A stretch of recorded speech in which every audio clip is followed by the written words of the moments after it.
so kali ni saya nak tunjuk satu item daripada Tory Burch untuk small tote bag lah. Ini adalah Tory Burch Blake. Kod item ni adalah 170470 dan dia datang dengan warna Tory Navy, okay, warna biru. Untuk material, okay, dia menggunakan material jenis pebble leather. Okay.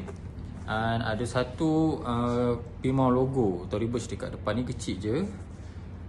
Untuk strap dia pula ada dua jenis strap, satu top handle anda boleh pegang macam ni, dan juga satu lagi adalah crossbody strap. Jadi anda boleh panjang dan pendekkan mengikut kesesuaian. Ada beberapa adjustment dekat sini. Dan juga dia adalah detachable strap, boleh cabut dan pasang semula lah. Magnetic lock di bahagian atas, dan juga ada 3 kompartmen, 2 jenis open dan 1 jenis zipper di bahagian tengah.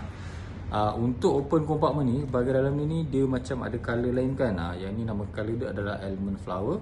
Dan di bahagian zipper ni dia menggunakan color yang sama lah.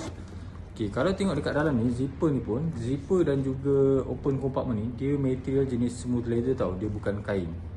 Ini smooth leather. Okay, and also item ni kita ada provide 30 hari warranty under Factory Go. Jadi sekiranya anda nak membeli dengan kami, jangan risau, item ni adalah ready stock. Okay, siapa cepat dia dapat, boleh terus grab sebelum sold out.